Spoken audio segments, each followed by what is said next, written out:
Over the course of the war in eastern Ukraine, hundreds of Ukrainian soldiers have been taken captive or gone missing. The families of those soldiers have faced an arduous and bureaucratic process to track down their sons. With many having to take it upon themselves to ascertain what happened, British journalist Lily Hyde has been documenting some of these families' struggles.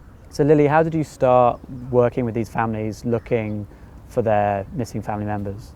It was actually a kind of personal beginning, because a friend of mine here who's Ukrainian, her son went missing. Oh, right. Fortunately, he turned out to be a prisoner, and he's since been released.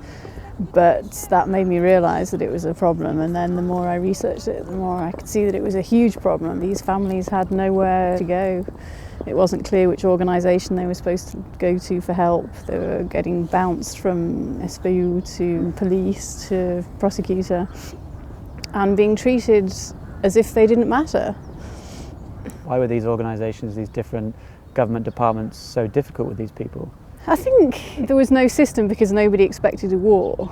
But I also think it's a legacy of the Soviet Union that's never respected individuals, and there's never been a culture of openness. It's the opposite, it's always been a culture of secrecy. You never let people know what's going on. So the war started and Ukraine sent its troops out there. Was there any database of its soldiers that people could draw upon? No, they didn't have dog tags. They didn't have any kind of system of taking other like medical records. Whether they didn't have any collection of dental cards or blood samples. Nothing. Hundreds of Ukrainian soldiers were captured after the Battle of Ilovaisk. Some remain missing. We're going to speak to a mother of one of those soldiers to talk about her struggle in finding her son.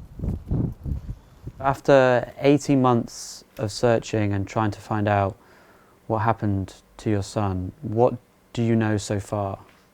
На данный момент вопрос такого плана, что он сейчас в плену в Луганской области.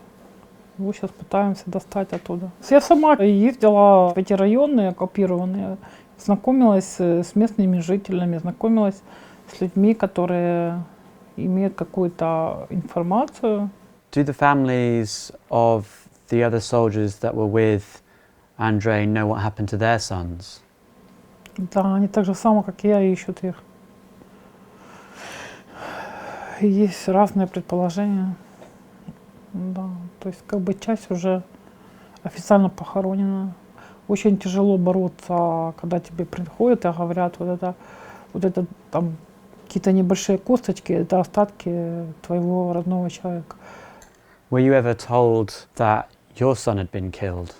Нет, у меня есть только рассказ о том, что у меня частичное совпадение. So a partial match with some remains that they'd found? Да. Who do you blame for what happened to Andrei? Никого. Это невозможно назвать одним точным словом. Жизнь такая, и к ней нужно приспособиться. То есть от нас, от простых людей практически ничего не зависит. И, к сожалению, мы не можем ни продлить войну, ни остановить. Решают очень большие люди. И простые люди — это является статистикой в любой войне.